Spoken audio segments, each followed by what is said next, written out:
There's situational couples violence. So that happens when it's mutual, right? Two people get so elevated, they get so mad at each other. Maybe one throws something and that sets someone off to throw something else, right? They both kind of engaged in that, compared to the other one, which I feel like is what we hear most about, is called intimate terrorism violence. So where one, there is this power dynamic that's happening. One wants to control the other. There is that manipulation involved. And it isn't just physical. Like you said, it's psychological.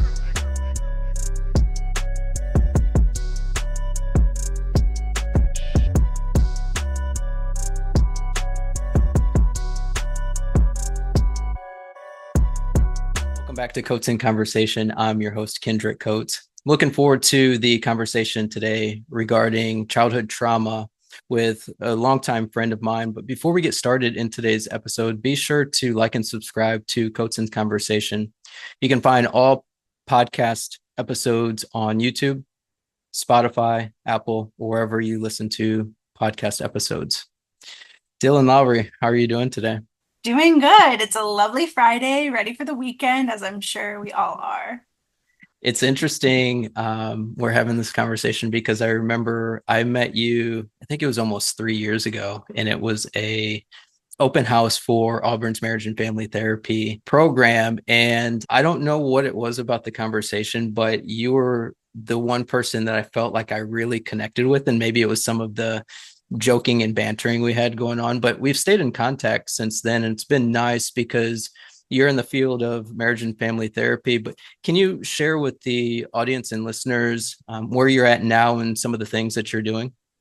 Yeah. So yeah, that feels like a distant dream. I'm like, oh yeah, I remember that time we met, and I'm pretty jokester, so that makes sense of probably why it was just kind of lighthearted and funny. But since graduating Auburn, I actually am pursuing my PhD at Florida State University in the marriage and family therapy program here. And so pretty much what that consists of is I'm getting additional clinical training and also specializing in research. So I research trauma-informed practices are kind of my umbrella term, but I'm running actually an intervention study right now. It's called Tips for Parents, and I run that with a co-PI. She and I created this program specifically as a trauma-informed lens. And so we work with a lot of parents that have ACEs, and they come in just really, we cater to them first and then help them understand their body signals to then connect with their kiddos. And so, I mean, I just never stopped. I really tried to merge my research interests and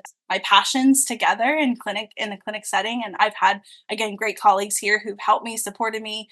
Carson is the co-PI on Tips. And I mean, really, her and I put our brains together and created this thing that we knew would help parents. So yeah, lots of things, all the busyness.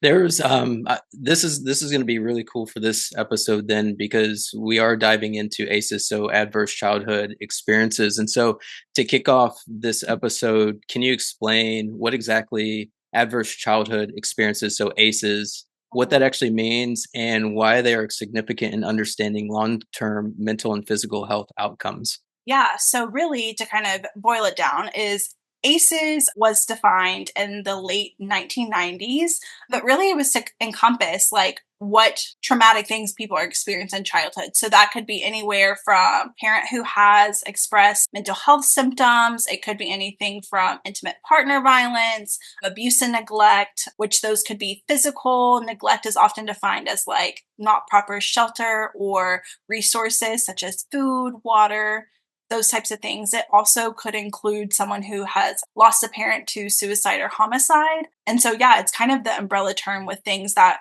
we know to be very impactful long term, and the kind of the long term mental and physical health outcomes. So, mental health things specifically, those are once someone has experienced that, it does change them, who they are as a person. It leaves an imprint. We're noticing now through research that someone who's experienced trauma or a childhood adverse experience, that's now trickled down to their kiddos because of their experiences and how that's shaped their behavior, their thought process, their patterns, right? And so we notice that that's kind of shifting over time and transmitting to the next generation if they don't get intervention, which I know we'll talk about in a little bit, but also physical physical health outcomes, right? So people who experience adverse childhood experiences often have increase in stress. We talk a lot about, fight or flight or freeze, right? So most of the time they're in a constant state of survival, trying to figure out, depending on what the situation was, where the next meal is going to come from, if this person's safe. So we notice that increase in stress has, so many different physical things that could happen.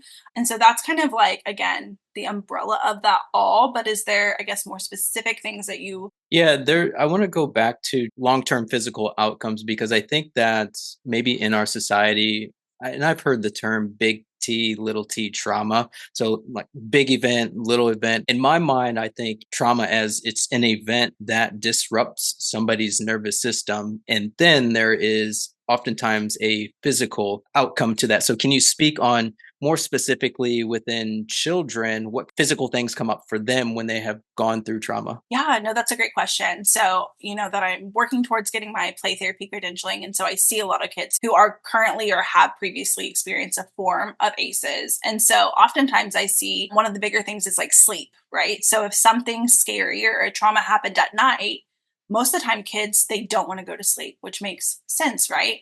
And so that's a form of that. Also during sleep can be bedwetting or regress in potty training habits. Also during the day, they tend to be like really irritable, so they're cranky. Sometimes they have really big feelings that they haven't processed, so that comes out in the form of a tantrum or hitting or being violent, when really that they don't know how to say what they're feeling or what they saw or what they witnessed, etc. And so those are kind of the bigger ones that I see depending on the situation, right? So when we talk about closeness or safety within parents, so if they perceive one parent, we can say like having mental health symptoms, whether that's depression, anxiety, etc., the kid might learn that maybe mom's not safe, even though mom is safe. Mom's just going through a hard time and mom also needs some support. But kid might internalize that as like mom's not safe. And so they attach to other caregivers or other guardians depending on the situation. So that affects like their schema of the world and how they're viewing it, and also like how they're relating to their parent. And those are kind of the bigger ones that I see in terms of physical health. I like that you mentioned that as far as safety, because a lot of times this is just, some of these outcomes of trauma are invisible. And so when you talk about tantrums, hitting, disrupted sleep, I think from a societal standpoint, we often think of, okay, what else is going on that's not really in front of our face? When I think about these as well. And just to give the viewers and listeners more context, how do ACEs impact not just the individual who experiences them, but potentially their children and future generations? I know we kind of hit on children, but I want you to kind of dive more into the generational trauma impact. So we are noticing, not only there was a study within the past few years that talked about it's changing their genetic makeup, which makes sense, right? Because if you're more equipped to be in survival mode, then that's like a skill that you want to have, if we boil it down to that. But and in addition to that, I see it most with parenting, right? So because I often work with parents and their littles, and so that's a Mhm. lot of parent work. But oftentimes we have to stop and reflect of like, how were you parented, right? If you experience a form of ACEs, right? If your parent was super neglectful and didn't meet your needs, sometimes then that transforms into one of the two options. Typically, is what I see. And again, we're speaking in general terms. This isn't every Mhm. situation.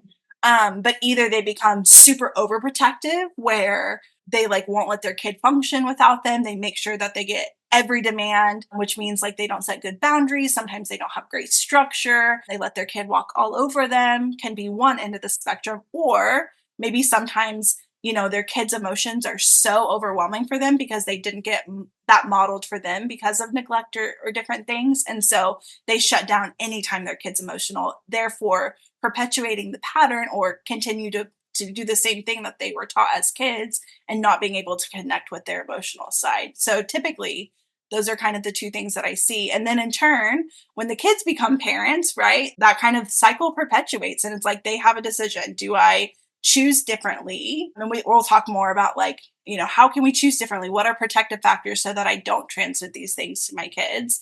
But really, they can choose differently. Or, maybe for them, it's safe to like just act like it didn't happen. And therefore, like, I'm just going to handle it as it comes, right? And so that's how kind of typically it's passed from generation to generation. That reminds me of I know growing up, or just in how things are depicted in movies, you always hear, oh, when I grow up, I'm never going to turn out like my parents. I'm never going to be like my parents. And then we inevitably fall into those same patterns. And in my opinion, I think it is easy for us to fall into those patterns because it's safe. We know those things. Our nervous system knows those things. Are there particular types of ACEs that have a stronger correlation with mental or physical health issues later in life? And the reason why I ask that question is because we often, when we're talking about trauma and ACEs, I think sometimes we categorize things as, oh, well, you got yelled at when you were a child. That wasn't too bad. Oh, you were hit. That was extremely bad. So can you decipher between the two? And are there stronger correlations with mental or physical health issues later in life? So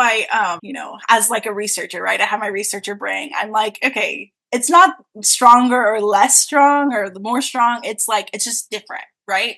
So if we have someone who either witnessed their parents having physical violence or they experienced a form of physical abuse, right? Research shows that they're more likely to then get into a relationship, a romantic relationship that involves some form of abuse, right? Because they were taught typically that abuse means love because they saw that within their parents, or when perpetrators talk to their kids, if there's a form of abuse towards the child from a parent, I'm doing this because I love you, right? And so in their mind, that kind of forms that belief of like, oh, this equals love, and therefore they're more willing to accept that later in romantic relationships. Now, I know we just talked about this, but I know now that it ends with us, right? There's a big talk about how that kind of forms, and like in the movie, like spoiler alert for anyone who hasn't watched it yet. Hopefully everyone will watch it by then, but she gets to break the pattern and she gets to choose, like, I'm not going to do this for the sake of her daughter. And I think that's a very powerful message. Now, it doesn't include, encompass, there's so much that goes into intimate partner violence relationships, and there's so much that goes into like, the romantic tie, but also the cycle of like they're promising to do better, they want to do better, but then they continue to choose the same. Like, it's a tricky web, which we can go into. But again, so that would be different compared to neglect, right? Where some of the physical things of neglect, specifically if kids don't have enough food, right? They tend to be a hoarder of resources. They tend to be a hoarder of food, which can cause obesity, can cause trouble sleeping because of those things. And that happens even later on in their, adult life, of because they weren't able to have enough. When they are able to provide for themselves, it's, I need to buy all these things to make myself feel good. So sometimes that's increase in spending habits. So I wouldn't say there's stronger correlation. I would just say like there's different outcomes that happen with that, both physical and mental. And I just think it's different.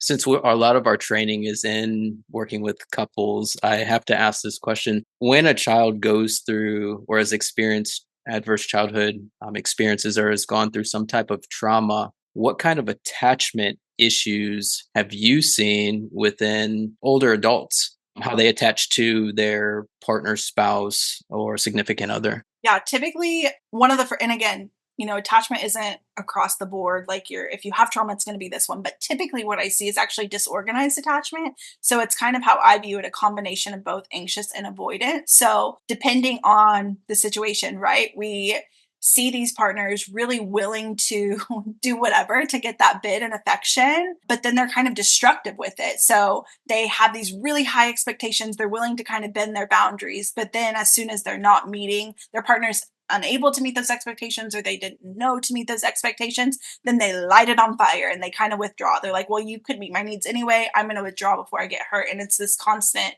tug and pull typically with these individuals because they weren't modeled how to have a healthy relationship most of the time, again, generally speaking. And so they don't know how, one, to communicate needs effectively, but two, is this person going to be safe? Can I trust them to meet my needs when previously I haven't? And so a lot of it I see typically disorganized goes really well, or they just kind of attract each other with the anxious. So most of the time it kind of plays out. It's a little bit scary for the anxious person because they're not used to the avoidance. But I think one trap that therapists fall into is they label it anxious avoidant and they don't do a lot of examination of really, is that really avoidant, or is there some also kind of disorganized? And so I see that a lot.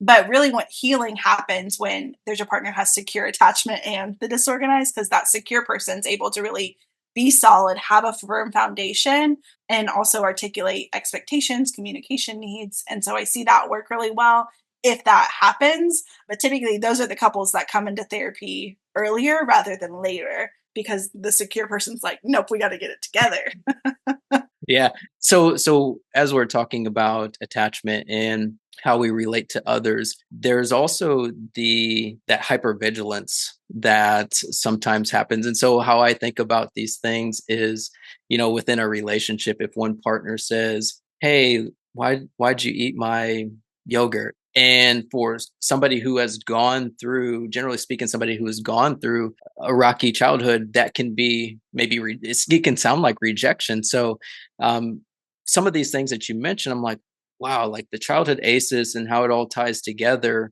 can create this rocky road for couples. You were talking about, it just made me think of like, yeah, it can be something as simple as, why'd you eat my yogurt? But for someone who didn't have food as a child, right? Neglect, Yeah. it's not, it's a deeper meaning. It's like, oh, you ate that yogurt, you must not love me. And sometimes they don't even like logically know they're doing it, right? When if we quote Dan Siegel, right, their lid's flipped, their emotional Yeah. brain has taken over, their logic brain is out the door. And like truly, like Vander Kolk, who's done a lot of the trauma things, like the body does keep the score. The body is moving, reacting, survival's engaged before the brain even gets the signal what's happening. And so something as simple as that, it just made me think of that, like hypervigilance, like it really is looking for alerts all the time. And I think that's what we see physically with people who've experienced any form of trauma, but specifically ACEs. They're more likely to be tired. They're more likely to like be exhausted. It's working so much harder because they have been trained that they are constantly in survival mode. Yeah, absolutely. And there's also, just kind of thinking about that as well as how people are able to regulate themselves in relationships. So I'd imagine some of the ACEs work that you're doing or have seen, it is very difficult for somebody to regulate. So being able to control their emotions and balance their emotions, which then, impacts the relationship.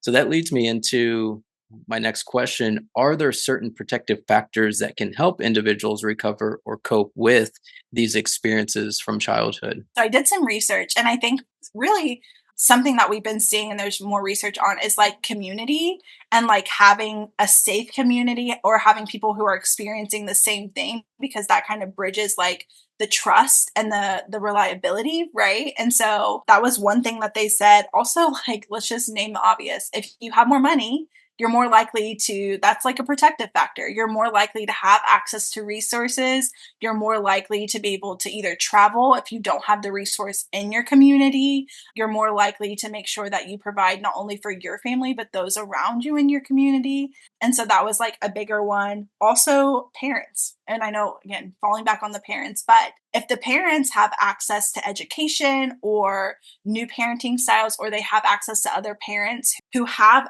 access to more like education or more learning outcomes, right? If they have more access to resources and materials, that's a protective factor because they're learning how to, again, parent well, use effective parenting strategies, and be able to help, their kids. And so those were kind of the main things. And then to top that off, within therapy, like emotional and communication skills, because if they're aware what's going on, then they can be able to like regulate their body. And sometimes our body, when we've experienced ACEs, tells us we're in survival. We have to fight. We have to be on edge, right? But if we have the emotional regulation skills and the communication to tell our body, like, hey, actually, I'm safe right now. I'm just at school, or whatever. I'm just at work. Then we're able to like again kind of bridge that survival system and let it know that, hey, we're okay. So those are a few of the protective factors. So for a parent, I'm thinking about this for a parent who has experienced trauma in their past, and then they have a child who may have these outbursts in class or disruptive sleep. They're thinking about therapy.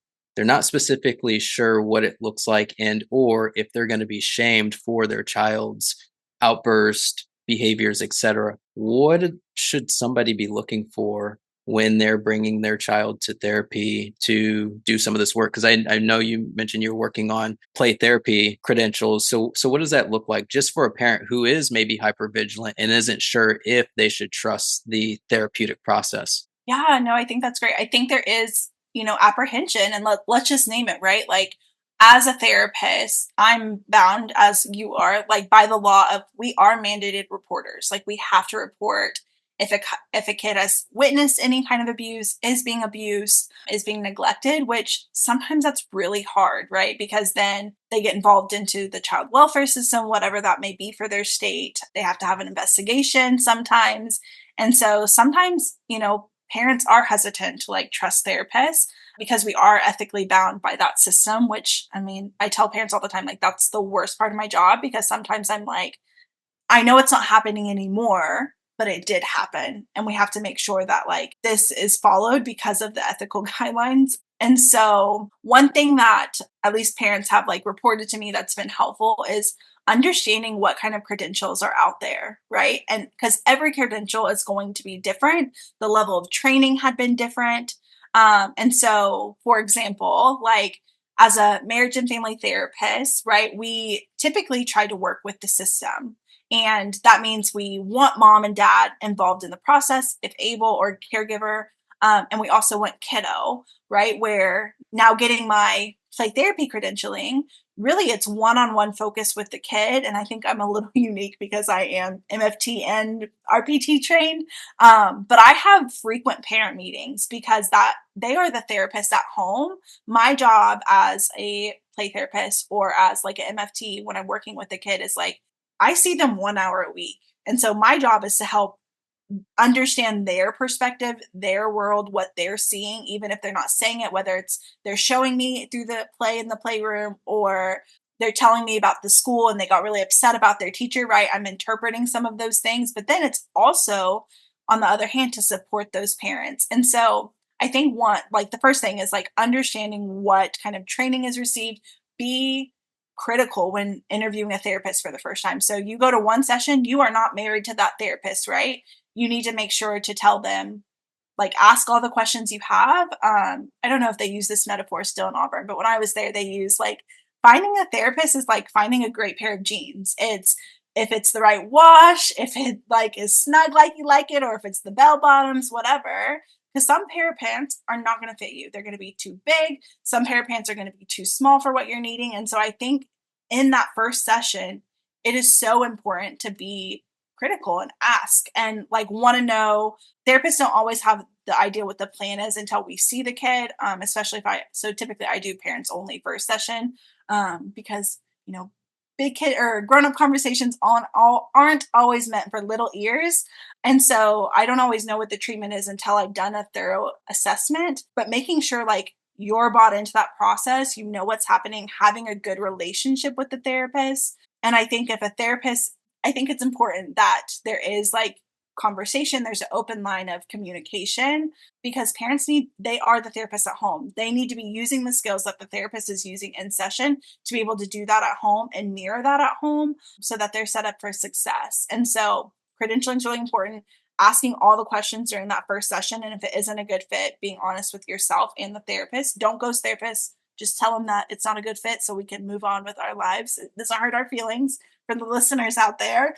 And I think the last thing would be like, if a report has to be made, it's better that it's made earlier on than later in the process, just because if there needs to be an investigation that happens or whatever, then you're with the therapist as that's happening. And the therapist should be informed with like what their policies are within their community because every state is different. But that way, the therapist can provide support not only for you, but also for your kid and like treating the whole system because unfortunately a report it shakes the system. There are things they might have you do, but if you're already seeking services and you're already aware of like this is an issue and you're trying to make amends, that's going to go over way better with a caseworker and with the child welfare system than like prolonging it and hiding it, just because then it's like it looks like, well, you knew about this, but then it's like neglectful, which I've seen with some parents, and that just sucks. I like that. I'm glad that you mentioned that because I think a lot of times parents do think that, oh my goodness, there's a report and this is the end of everything. My kids are going to get taken away from me.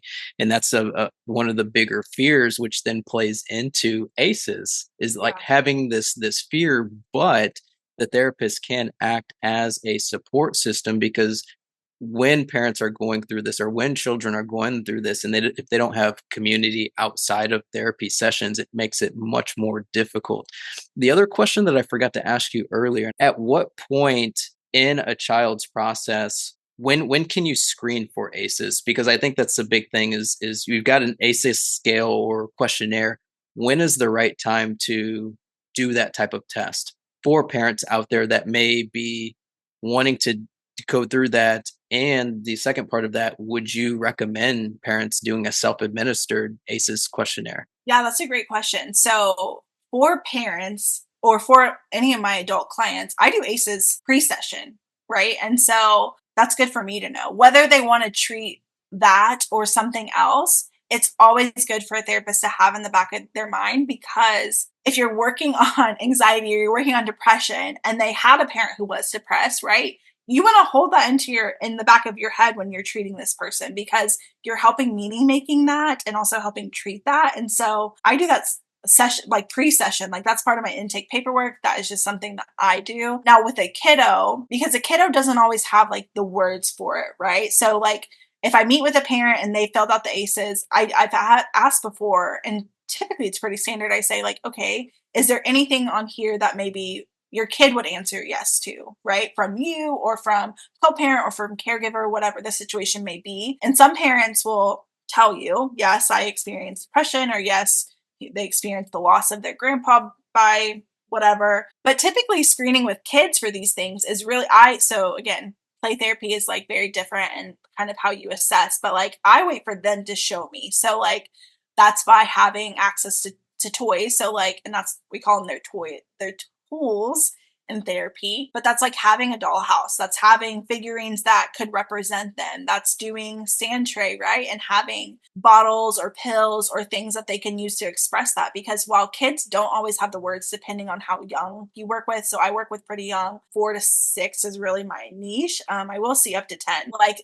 I've had kids who a parent was depressed and they picked up the pills and I said, "Oh, you've seen someone take pills before, right?" And so like they are using it's like having access to toys because those are their words. And so when I'm doing an assessment, it's never a formal assessment of like, did you do this or did you do that, right? It's like watching them play and seeing what they pick up. Sometimes, I will ask for their level of understanding of why they're coming to therapy. Like, what has mommy or daddy told you about why you're coming to see Miss Dylann, and seeing what they say. If they don't say anything, I use information I had in the parent session and I say, "Oh, some kids come to see Miss Dylann because their mommies are tired all the time. Is that you?" So and I give like a few true options that I know, and then I'll give some fake things so that they can kind of discern what that's like for them. But that's really so I wouldn't administer this directly to kiddos and more so do through observation or play. But adults, yes, I administer pre-intake. Mhm. So transitioning into the social economical impacts of ACEs, how do factors such as race, income, social status, et cetera, impact ACEs? And are there certain populations that are more vulnerable to ACEs? And the reason why I asked this question is because I think there is a bit of a stigma that if you have a lot of money, you don't go through ACEs. I find that's untrue.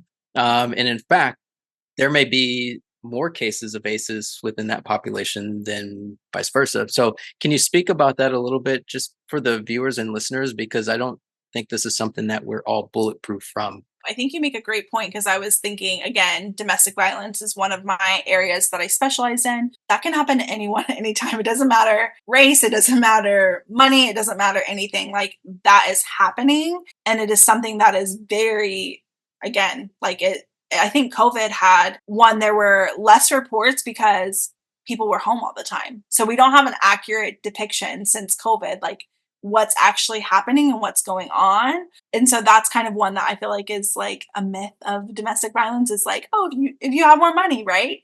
I will say there's probably more shame with higher economic status or higher financial resources because it's like, you're having to go to a women's shelter, you're having to go somewhere else or stay with family or friends. And it's like, oh, this is what my life has been. Money was supposed to provide these things, and here's where it's at. I will say, with like more vulnerability to ACEs, I would say, like, with lower SES, right, you see more neglect sometimes, right? Because parents have to work all the time to make ends meet. So typically, like, siblings then become taking care of others. There is less food, which means like there is more resource negotiation, is what I call it, or like siblings like wanting to battle out who gets the last pizza or whatever, which is probably stressful for mom, right?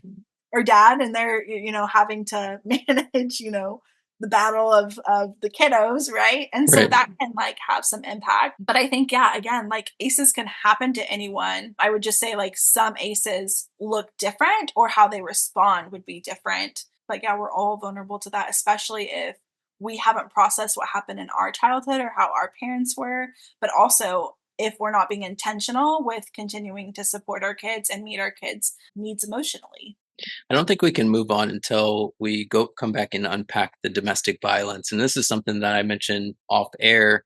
I kind of explain, I think in our society, we view domestic violence as physical, but there is also the verbal side of things. Can you unpack some of the nuances with domestic violence within relationships and just within a family system? So I don't know if the fun fact, I don't know if you knew this. When I was an undergrad, I actually worked at a domestic violence crisis center, and for Hmm. 5 years, I worked for a year in the front staff, just doing like different office things and working, doing emergency protective orders and whatever kind of came through the front door. But then the other four I actually spent in the overnight shelter, anywhere from I was working like the 24-hour shift on the weekend, or I would be working to 16-hour shifts during the weekdays. And so I've seen a lot of different types of like what abuse looks like, right? And so I would reference anyone who's listening to this podcast, look up the cycle of violence. It's a wheel, right? And it has the different categories. So not is there just physical, but there's also emotional. There also is financial. There also is like children, right? That's a form of power. The power and control wheel is what it's called. But there's different avenues in which this happens. And so typically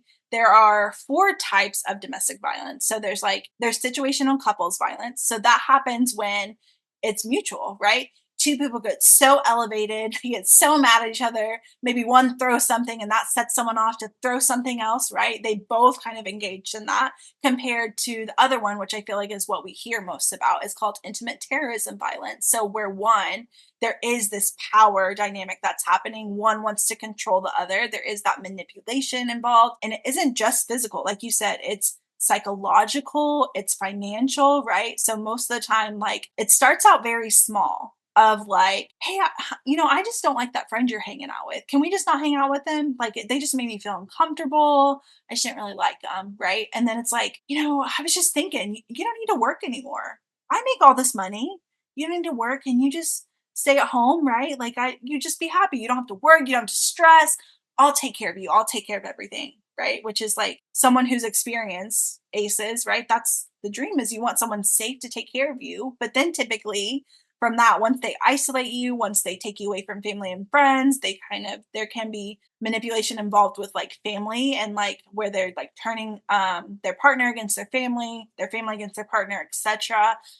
They become isolated and alone, and typically that's when the violence starts to occur, is when little things happen. Maybe it starts out small, right? Maybe it starts off as they ate the yogurt, and then they come home and they're pissed about the yogurt, and so then there's like a slap to the face, right? And then the person who's the perpetrator is what we call them in academic terms, right? The person who engages in the physical violence, then it's like, oh my gosh, I'm so sorry, that's so not like me. I did not mean to that, right? And so we talk about this in terms, which I just kind of piece this together, like when we are doing like trauma work, right? We do this thing called building the window of tolerance, and I promise I'll connect it back here in a second to this example. So we're building them in the ability to stay within their window of tolerance so they don't disappear on us. We call that dissociating. So they don't go somewhere else to protect themselves, but also they're not in this fight or flight, right? We want them to stay in the easy green zone without going into these, what I call the yellow and red zones.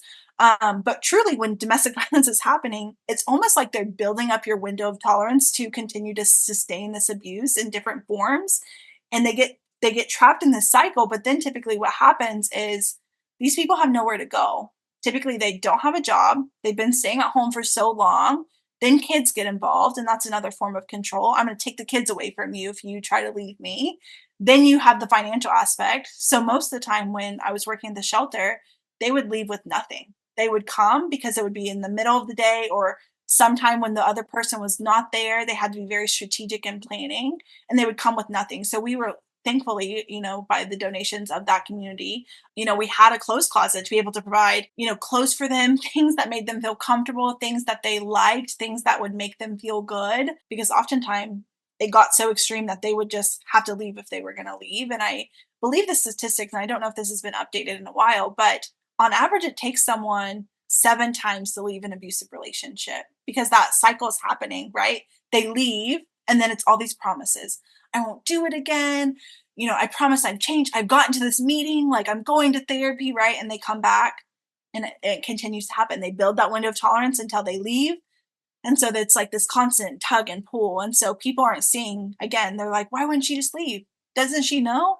Well, when you're in love with someone, right, we call it your emotional brain, the right side of your hemisphere is only focused on that. The logical brain is off, right? We can know these things, but when your heart is invested, your feelings, you have children, right? Like it's really hard to leave that, especially if the life they haven't had envisioned for themselves is this happy family that's together, because maybe they didn't have that. Maybe they had divorce in their background. They're more willing to stay because they want that dream. And it's almost like they're having to sacrifice that for safety, which comes at a cost, right? It's this negotiation, this balance of like, what did I envision for my life and my partnership versus like, am I physically safe in this partnership? There's a lot there. There, I know, there's there, sorry. no, I like this. There's so much in it to where I don't think this is, generally speaking, but it's not broken down the way you broke it down, because I mean, these things do oftentimes happen with a little thing here. Hey, stop hanging out with this person. Hey, stop calling this person. Hey, can we go here? And this manipulation tactic, or maybe you could call it psychological warfare to some degree. And then the person, like you said, has nothing. The other point in that you mentioned is the person who is the perpetrator says, "Oh, I'm so sorry. This will never happen again. This isn't like me. I'll go to therapy." I think you can be motivated to go to therapy, but not ready to change. And I think that's real, because you often see these things play out in therapy. And the third piece of that, we have such a stigma on, and this is typically in heterosexual relationships, as far as what I see, where we shame women for not leaving. But it is so difficult when that is what you knew growing up. So going back to ACEs, and then you get into this same cycle, leaving is almost scarier than actually getting abused. And I think a lot of people don't always understand, at least outside of the mental health space, we don't always look at it that way, but it is hard. And then you factor in, okay, is your spouse the primary breadwinner for the family? Are there kids involved? And so everything that you just said there, I'm like, there, you just like put that in such a way that is understandable and comprehensible. But this happens way more than we probably even see it. And I'll add in another piece there is, I think this happens with people we know. We just don't even know about it because people are oftentimes too scared to mention anything, because it's like, if I say anything, am I going to go back home and it's going to be, the abuse is going to be 10 times worse. And that's the Yeah. hard part of getting out of these cycles, which is so unfortunate for so many people. But I think that being able to have the resources, being able to have shelters within communities, but then also forming strong support systems, whether it be family, friends, or even coworkers, so that you or somebody could have the opportunities to speak about these things. Yeah. Wrapping things up, because I know we're running short on time.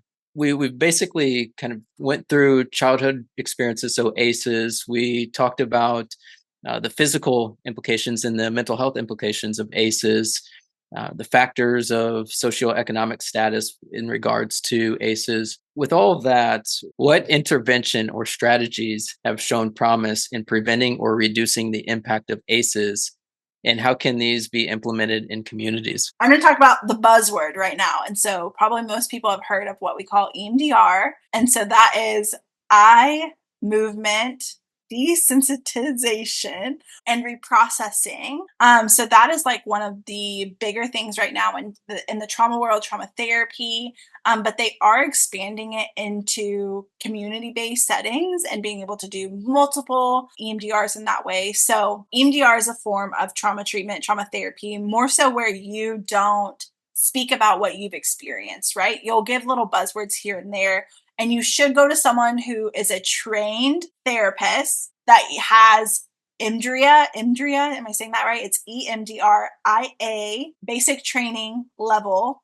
They don't have to be certified, but they have to have the basic level by an EMDRIA trained clinician. That is like the people who train EMDR effectively, because EMDR, again, you have to have specialized training for that. And I won't go into much detail about that. But that has shown promise because it's less, again, like you are processing within yourself and you're not having to say all the hard nitty gritty details of what you've experienced. I mean, that has shown effectiveness with ACEs and different types of trauma. On the other hand, because, while I am EMDR basic certified, I have a really hard time not talking, as you can tell. I love to talk. I feel like connection is one of the pieces of healing trauma that my soul just aligns with. So I use a lot of what's called narrative exposure therapy. And so that can be done in an individualized setting. But basically, it's you do rocks and thorns, or roses and thorns, or rocks and flowers, right? Stones and flowers. But it's basically creating the timeline, right? And it's like processing different beliefs, different things that have happened that have impacted you. And that's part, once you have the motion regulation and things set up, that's part of creating your life story, right? And the future is kind of left blank because you start to fill in your hopes and like what you want to be different or how you want to choose to be different. And you start to deconstruct these messages you receive, not only from your ACEs, but like what other people have said about you, what society has said about you, what policies, right? If we think about systems, like what policies are in place that are impacting your ability, whether that's no resources available, whether that's different things going into effect by policymakers, that's a hot topic right now, elected Yeah. systems, so I'll refrain. But that is one that has shown like really good intervention grounding with ACEs. And I also will say like one of the things that again is like community. It's finding people, whether that's through in our parenting group. That's kind of what I'm thinking about, is like other people have experienced that and being able to give you either a different perspective or just like normalization and validation of like, yeah, what you went through really sucks and it was really hard and it's made you be resilient. It's made you climb that mountain. But like, why the heck would the mountain have to be there? It's like normalizing like the frustration of like, yeah, you're strong because you had to be. And it also sucks that you had to be that strong. And so I've noticed like that having that community, having groups that kind of align with that have really just like validated and normalized like that was horrible, sucked, but also like what do we want to do to make the life that we want it to be and also make it better for our kids or for our future, etc. Those have shown like really great results, and there's different forms of that, but I won't go into the nuances. I'm glad that you mentioned EMDR because that was a conversation we had, I think, a couple months ago as far as getting trained in EMDR and kind of going back to how some of these traumatic experiences, we on a cognitive level, we may be so dissociated from the actual event. But if we hear or smell something that triggers our nervous system, we're just like, oh my gosh, what the heck happened? And so EMDR can be extremely effective in that regard of just like reprocessing some of those experiences so that it isn't as triggering to our nervous system. We don't react so quickly to somebody cutting us off in traffic or somebody stepping on our shoe when we're at the store. The other piece of that is that narrative and I'm glad you said that too, is because we have the power to recreate our story. Sometimes it is difficult if there's not community. So having that community where you can share these things, like you mentioned, while also going through therapy, in my opinion, I think that is one of the best ways because it can be a little bit difficult if there's not somebody that a support system that you have and you're going through really difficult and tough things in therapy. Not saying that it's impossible, but it makes it a little bit easier, makes it a little better when you have support systems. Dylan, This conversation was, I mean, there's so much in here. We probably could have had a 2 hour conversation because there's just so much in ACEs. But I think this is a good episode just to give people basic level of knowledge on what ACEs is and also everything that you unpacked when it comes to domestic violence, which I think that is so important in today's society.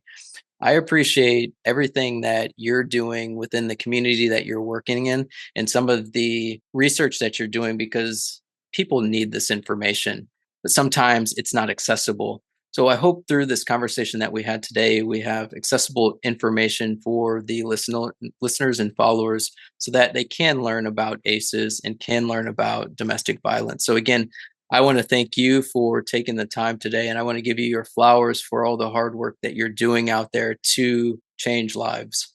No, I appreciate that. Thanks for inviting me on. I love to share all the knowledge that I can, and so it is accessible for people. So again, thanks for being a great peer and colleague, and I'm glad we've stayed in touch for so long. Absolutely. Last thing, is there a way that people can follow some of the research and some of the awesome things that you're doing? Yeah, yeah. So my private practice has its socials, which I was telling you before. Like it's not so up to date, but yes, you can follow me on that. It's the Real Deal Therapy on Instagram. For some of my research, it's because I'm affiliated with FSU at this point, getting my doctoral degree. You'll see my research on there. Our tips for parents website is up, so you can kind of see what that entails, what that looks like, or you guys can like contact me again through direct message on my Instagram. Awesome. Awesome.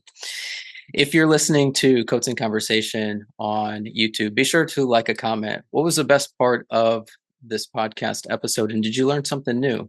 If you're listening on Apple or Spotify, be sure to share this information with somebody who could use this information.